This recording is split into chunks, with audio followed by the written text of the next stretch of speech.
दोस्तों बहुत बहुत स्वागत है आपका हिंदी मीडियम के इस नंबर 1 चैनल मिस्टर संदेश राज स्टडी में। फ्रेंड्स, जितने भी बच्चे क्लास 12 में हैं और जिन्हें 2026 में 18 फरवरी के दिन हिंदी का पेपर देना है, उनके लिए आज की ये वीडियो खासकर रहने वाली है, क्योंकि आज की इस वीडियो में हम आचार्य हजारी प्रसाद द्विवेदी जी का साहित्यिक परिचय, जीवन परिचय बहुत ही सिंपल तरीके से लिखकर आपको कॉपी में बताने वाला हूँ कि किस प्रकार आप 18 फरवरी के दिन आपकी हिंदी की जो कॉपी उस होती है उसमें आप आचार्य हजारी प्रसाद द्विवेदी जी का साहित्यिक परिचय, जीवन परिचय कैसे लिखेंगे।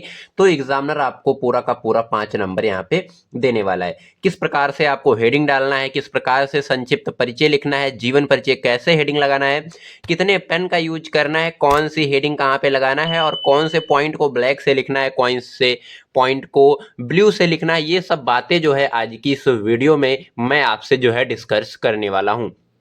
बिल्कुल, सभी रचनाएँ मैं यहाँ पे आपको बताऊँगा और 80 वर्डों में आपका ये जो पूछा जाता है साहित्यिक परिचय, 80 वर्डों में 5 अंक का पूछा जाता है। तो मैं बेहतरीन तरीके से आपका पूरा का पूरा यहाँ पे 5 अंक आज की इस वीडियो में क्लियर करवा दूंगा। यह मैं पूरी गारंटी और दावे के साथ कह सकता हूं। तो बने रहना है वीडियो में, अंत तक वीडियो बहुत ही इंटरेस्टिंग और शानदार रहने वाली है। अगर आपने इस वीडियो को 10 मिनट समय निकाल कर देख लिया तो आपका यहाँ पे हिंदी में 5 अंक बिल्कुल पक्का हो जाएगा। ये यहाँ पे आपको याद रखना है। तो हेडिंग आपको सबसे पहले जो भी आपका प्रश्नोत्तर संख्या रहता है वो यहाँ पे आपको ऊपर लगा लेना है। प्रश्नोत्तर संख्या 3 हो गया, 4 हो गया, 5 हो गया, 6 हो गया, ऐसे आप डाल सकते हैं। और फिर आपको हेडिंग लगाना है आचार्य हजारी प्रसाद द्विवेदी। जिस प्रकार से इस कॉपी में लिखा हुआ है बच्चे ने, बिल्कुल इसी प्रकार से आपको लिखना है। ऐसे आपको दोनों साइड में जो है अंडरलाइन कर लेना है और संक्षिप्त परिचय आपको हेडिंग लगाना है। संक्षिप्त परिचय में आपको क्या लिखना है? आचार्य हजारी प्रसाद जी का नाम लिखना है, जन्म लिखना है, जन्म स्थान लिख देना है, पिता का नाम लिख देना है, माता का नाम लिख देना है और शिक्षा और मृत्यु लिख देना है। बस आप अगर इतना लिख देंगे तो क्या होगा, एग्जामिनर इसी को समझकर जो है पूरा का पूरा नंबर आपको दे देगा। एग्जामिनर बस इतना ही देखेगा, ये जो संक्षिप्त परिचय आपने यहाँ पे पुट किया है, बस इतना ही एग्जामिनर देखकर आपको पूरा का पूरा नंबर यहाँ पे दे देगा। यह मैं पूरी गारंटी और दावे के साथ कह सकता हूँ। नाम क्या है? आचार्य हजारी प्रसाद द्विवेदी है। तो चलिए स्टार्ट कर लेते हैं बिना किसी देरी के। उससे पहले मेरी छोटी सी रिक्वेस्ट रहेगी आपसे, अभी तक आपने मेरे चैनल को सब्सक्राइब नहीं किया है तो कर लीजिएगा। साथ ही साथ बेल आइकन जरूर प्रेस करिएगा ताकि हमारी कोई भी वीडियो आपसे मिस ना होने पाए। यहाँ पे सबसे पहले आपको इसमें लिखना है संक्षिप्त परिचय में नाम क्या है? हजारी प्रसाद द्विवेदी। इनका जन्म कब हुआ? 1907 ईस्वी में इनका जन्म हुआ। जन्म स्थान क्या है?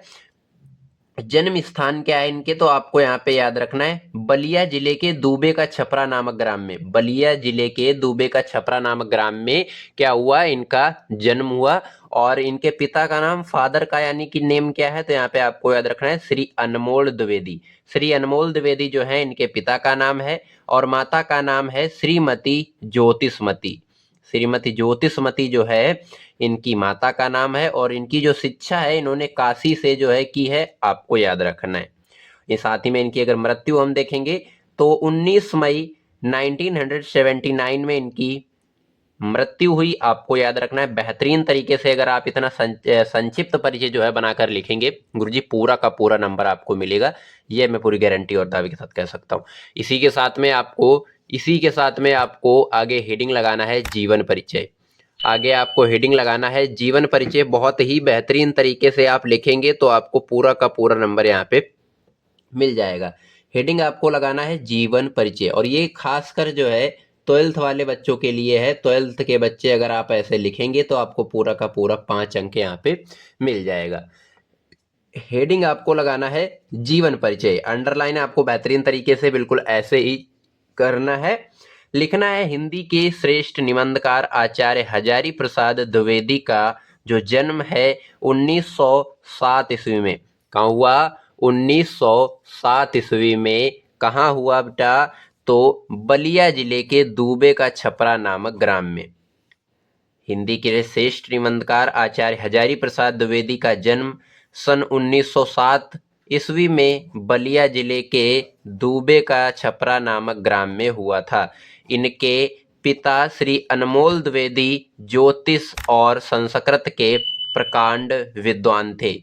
इनकी माता का नाम ज्योतिषमती था। इनकी प्रतिभा का विशेष विकास विश्वविख्यात संस्था शांति निकेतन में हुआ था और 19 मई 1979 ईस्वी को ये क्या हुआ, परलोक सिधार गए। यानी कि इनका निधन कब हुआ, इनकी मृत्यु कब हुई, 19 मई 19 मई और 1979 में। इस प्रकार से आप पूरा लिखेंगे। आपको एक एक नंबर एग्जामिनर यहाँ पे दे देगा। आपको साहित्यिक परिचय का 1 नंबर दे देगा, यहाँ पे 2 नंबर दे देगा, और 2 नंबर आपका जीवन परिचय का और 1 नंबर आपकी रचनाओं का मिल जाता है बेहतरीन तरीके से। ये यहाँ पे आपको याद रखना है। बस आप अगर इतना लिखेंगे तो आपको यहाँ पे पूरा का पूरा यहाँ पे नंबर मिल जाएगा। अगले हेडिंग यहाँ पे आपको लगाना है 12th वाले बच्चों के लिए। आपको आ गया यहाँ पे, आप लिखेंगे अब साहित्यिक परिचय।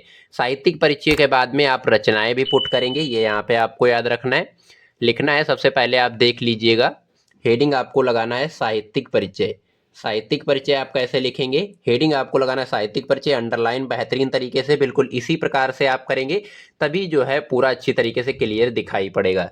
इसमें आपको कैसे लिखना है, आचार्य हजारी प्रसाद द्विवेदी साहित्य के प्रख्यात निबंधकार हैं, इतिहास हैं, लेखक हैं, अन्वेषक, आलोचक, संपादक तथा उपन्यासकार के सफल अध्यापक थे।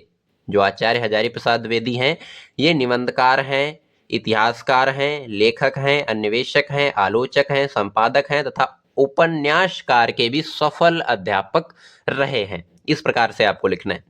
इनके साहित्य पर संस्कृत भाषा आचार्य रामचंद्र शुक्ल और रविन्द्रनाथ ठाकुर का विशेष प्रभाव जो है पड़ा है।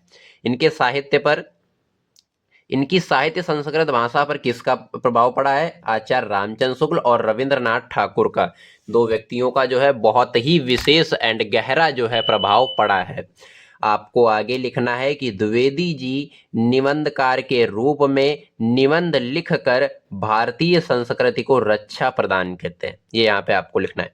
आचार्य हजारी प्रसाद द्विवेदी जी निबंधकार के रूप में निबंध लिखकर और भारतीय संस्कृति को नई दिशा प्रदान करते हैं और उसकी रक्षा करते हैं। इस प्रकार से आपको लिखना है। यहाँ पे आगे आपको लिखना है, द्विवेदी जी की साहित्य सेवा को जो है डिलीट पद्म भूषण और मंगला प्रसाद पारितोषिक से भी सम्मानित किया गया है। द्विवेदी जी को कौन कौन से पद्म भूषण मिल चुके हैं यहाँ पे आपको याद रखना है, डिलीट पद्म भूषण और मंगला प्रसाद पारितोषिक से सम्मानित किया गया है। बेहतरीन तरीके से आप लिखेंगे, आपको पूरा का पूरा नंबर यहाँ पे मिल जाएगा। ये यहाँ पे आपको याद रखना है, एक भी नंबर आपका नहीं कटेगा। इस प्रकार से आपको जो मेन पॉइंट होते हैं इनको आप ब्लैक करेंगे, जैसे डिलीट हो गया, पद्म भूषण हो गया, मंगला प्रसाद पारितोषिक हो गया, यहाँ पे रामचंद्र शुक्ल हैं, रविन्द्रनाथ ठाकुर हैं, और ऐसे वर्डों को आप क्या कर सकते हैं, ब्लैक पेन से लिख सकते हैं। बेहतरीन तरीके से आपको अच्छी तरीके से यहाँ पे दिखाई पड़ेगा, ताकि एग्जामिनर जो है उन्हीं वर्डों को पढ़कर पूरा का पूरा नंबर दे दे आपको। ये यहाँ पे आपको याद रखना है। चलिए, आपको अगला हेडिंग यहाँ पे लगाना है। अगला यहाँ पे हेडिंग आपको लगाना है रचनाएं। रचनाएं में आप नीचे अंडरलाइन करेंगे और लिखना है, इनकी प्रमुख रचनाएं निम्नलिखित हैं। किसकी, आचार्य हजारी प्रसाद द्विवेदी की जो रचनाएं हैं निम्नलिखित हैं। ऐसे लिख के आप पहली रचना इसमें लिख देंगे। कौन सी पहली रचना आप लिख देंगे, बहुत ही बेहतरीन तरीके से आपको लिखना है, अशोक के फूल। दूसरी रचना आपको लिखना है कुटज। तीसरी रचना लिखना है विचार प्रवाह। चौथी रचना लिखनी है बाण भट्ट की आत्मकथा। पांचवी रचना लिखनी है साहित्य सहचर। छठवीं लिखनी है लाल कनेर। सातवीं लिखनी है मेरा बचपन और आदि। इस प्रकार से आप लिखेंगे, पूरा का पूरा 5 अंक यहाँ पे आपको बेहतरीन तरीके से मिल जाएगा, एक भी नंबर आपका नहीं काटा जाएगा। और ये यहाँ पे आपको याद रखना है। ऐसे तरीके से आप जब लिखेंगे, और इसमें आपको यहाँ पे याद रखना है जो आपका जीवन परिचय होता है, जीवन परिचय में आप जो जिनका जन्म होता है और जन्म स्थान और माता का नाम, पिता का नाम और जन्म स्थान, मृत्यु, ये सब आपको ब्लैक पेन से यूज करना है, ब्लैक पेन से लिखना है। जैसे यहाँ पे बच्चे ने लिखा है ब्लैक पेन से, बिल्कुल ऐसे ही प्रकार से जहाँ पे मैंने ब्लैक पेन का यूज किया है वहाँ पर आप भी करेंगे और इस प्रकार से लिखेंगे। मैं पूरी गारंटी दावे के साथ कह सकता हूँ, आप लिख कर दर लीजिएगा। इस प्रकार से आप लिख कर आएंगे, पूरा का पूरा 5 अंक आपको यहाँ पे मिलेगा। ये यहाँ पे आपको याद रखना है बेहतरीन तरीके से। तो वीडियो कैसी लगी आपको हमें कमेंट में ज़रूर बताइएगा। वीडियो पसंद आई है तो लाइक कर दीजिएगा, चैनल पर नए हैं तो सब्सक्राइब कर लीजिएगा, साथ ही साथ बेल आइकन ज़रूर प्रेस करिएगा ताकि हमारी कोई भी वीडियो आपसे मिस ना होने पाए। इसका पीडीएफ आपको डिस्क्रिप्शन में टेलीग्राम का लिंक मिल जाएगा, ज्वाइन कर लीजिएगा। नोट्स पीडीएफ आपको वहीं पर प्रोवाइड कराया जाता है। चलिए मिलते हैं किसी नेक्स्ट वीडियो में किसी नेक्स्ट शानदार टॉपिक के साथ। तब तक के लिए जय हिंद, वंदे मातरम।